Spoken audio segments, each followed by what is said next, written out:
You can bet in a heartbeat that I make quality videos.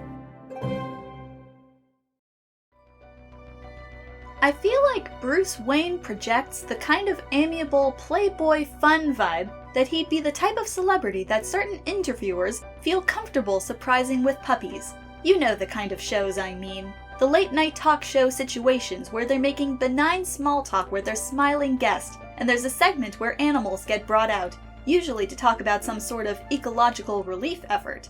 So you're watching your trash TV talk show late at night, and you get to watch billionaire pretty boy Bruce Wayne be begrudgingly talked into holding a relatively harmless creature, which inevitably gets a lot of delighted shrieks from the audience as it starts being a lot more active than the handler promised. And to his credit, Bruce doesn't flinch, he doesn't freak out, but his eyes are a little wide, and his voice a little tight as the smile on his face takes on a slight rictus quality before he's inevitably rescued by an apologetic handler who is also laughing because they all know there was no real danger. It was just funny to put Bruce, who is an undeniable good sport and already laughing along, out of his comfort zone for the sake of charity.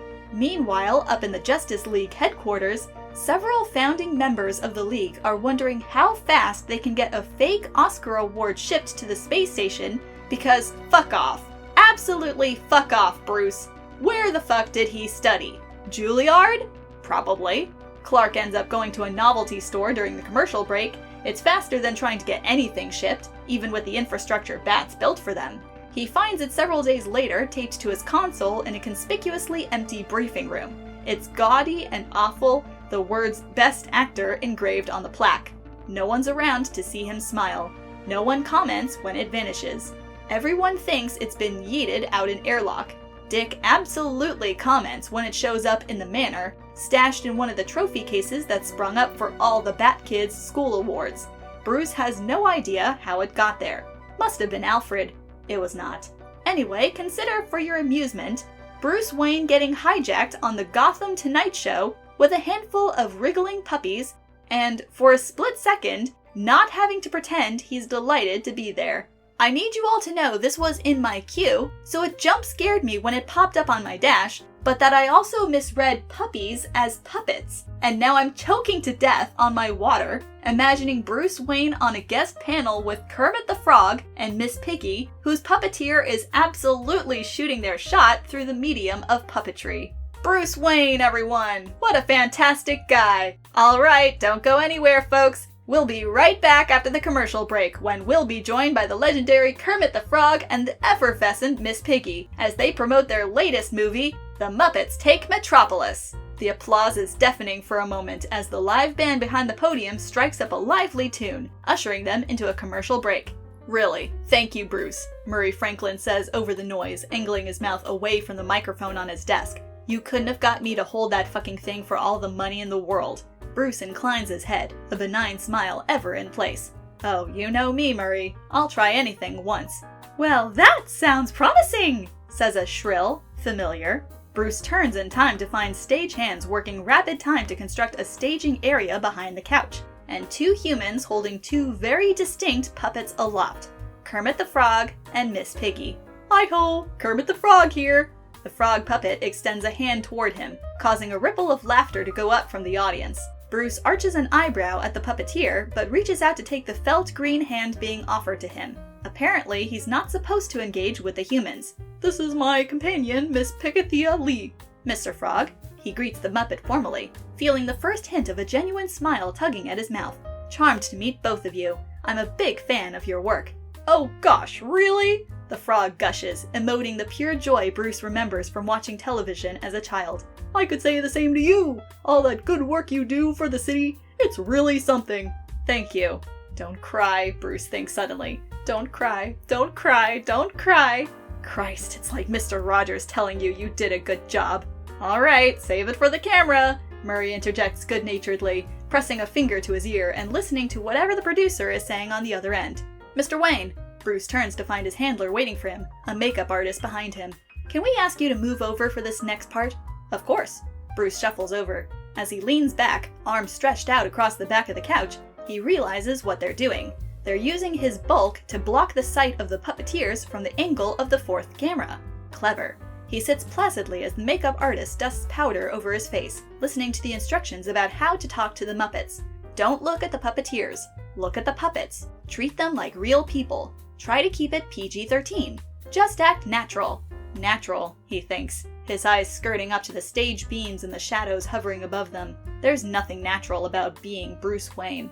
And we're live in 5, 4, 3, 2, 1. The music swells to rising applause, and his smile slips back in place, as firm and solid as his armor. He zones out as Murray goes through the introductions.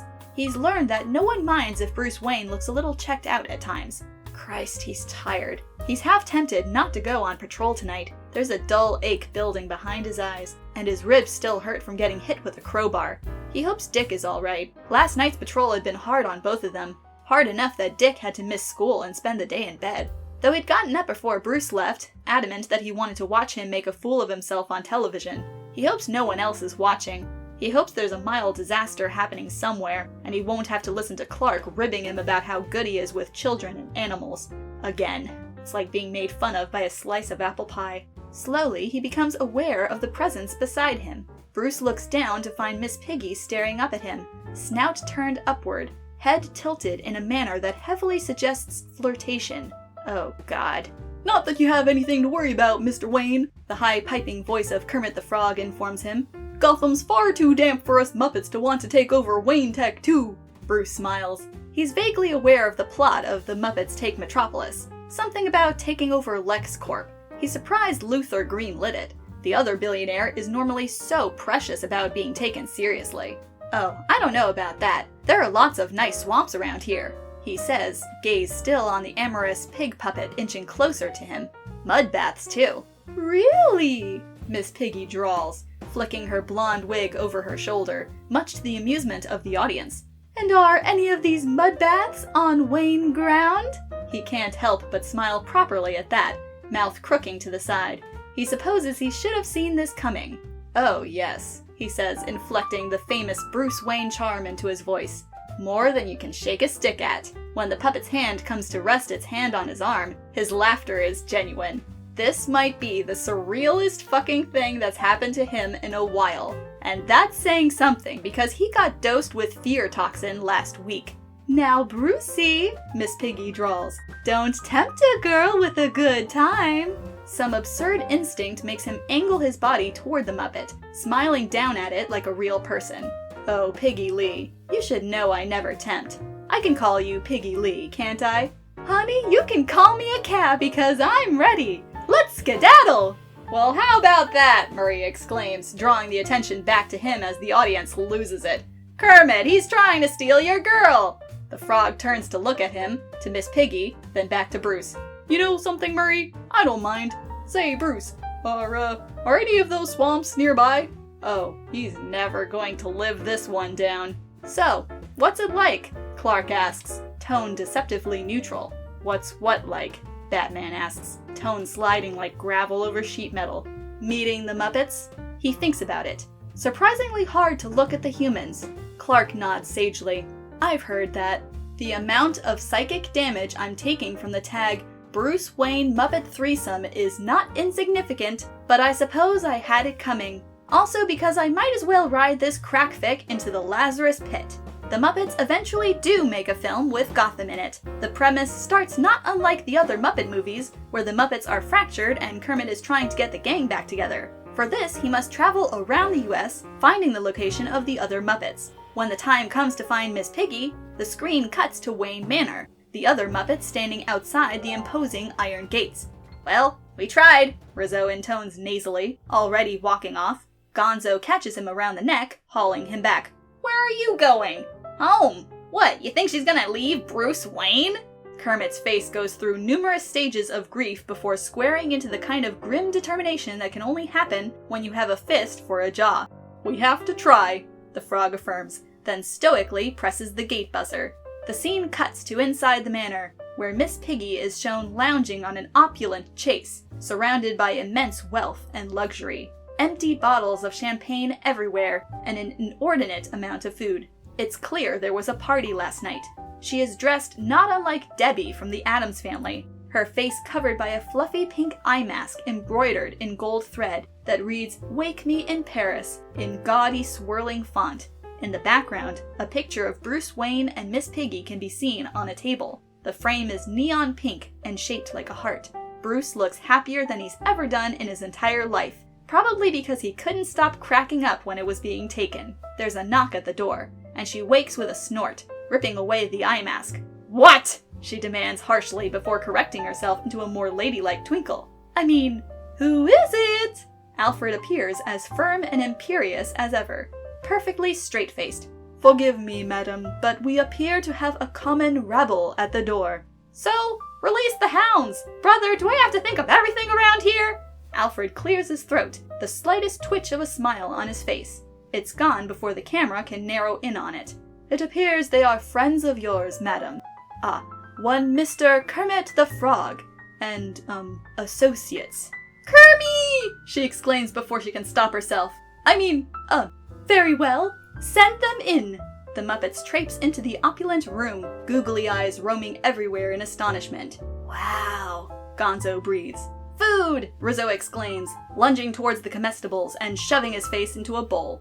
Gonzo hauls him back, glancing at Alfred apologetically. "Sorry." But Kermit only has eyes for Miss Piggy. "You look well, Pigathea," he says, solemn and sincere. "I do?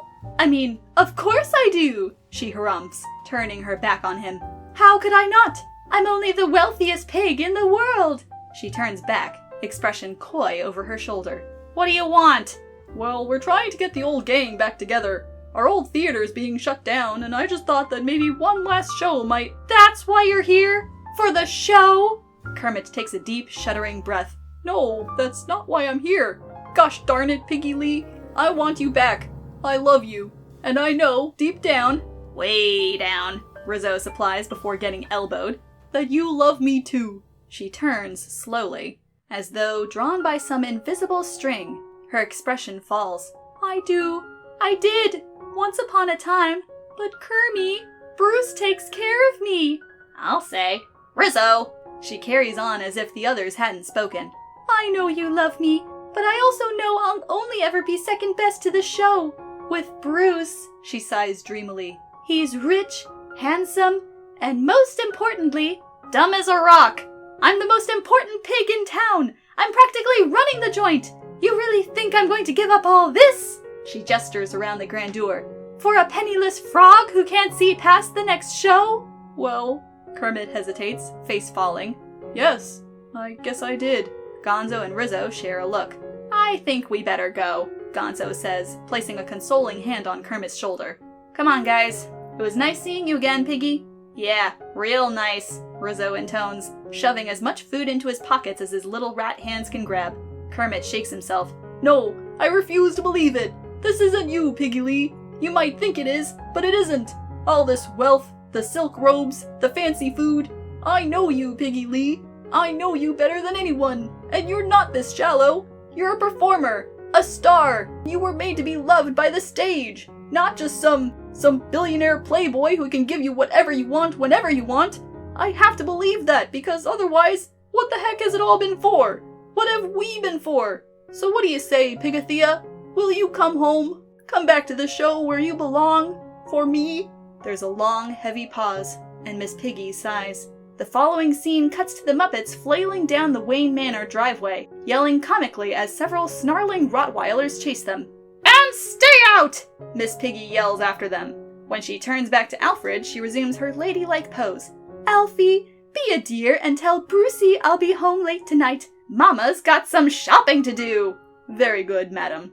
She eventually shows up at the Muppet Show at the last minute to save the day, a happy, bumbling Bruce tagging beside her. Later, when the Muppets are all on stage, the human protagonists, who are in the audience and seated next to Bruce, remark, "Wow, I can't believe they raised the money to save the theater." "They didn't," Bruce says with a small, knowing smile. His gaze turns to Miss Piggy, adoringly, sighing wistfully, "But I just can't say no to that pig." Henceforth, it becomes Muppet canon that Miss Piggy and Bruce Wayne are in a heated, on-again, off-again relationship. Neither Kermit nor Bruce seem to mind each other, leading to an episode of Sesame Street several years down the line, where Elmo explains that sometimes A child can have one mommy and no daddy, or one daddy and no mommy, or have one daddy and one mommy, or two daddies and no mommies, or vice versa. And sometimes, if you're the Wayne kids, a daddy, a frog, and a pig. Bruce will never live it down. But it's worth it. Letting the Muppets into his life is possibly the best long con of his life. Who the fuck is going to believe he's Batman now? No one. Not even the butts matching can hold up to him being Miss Piggy and Kermit's side piece.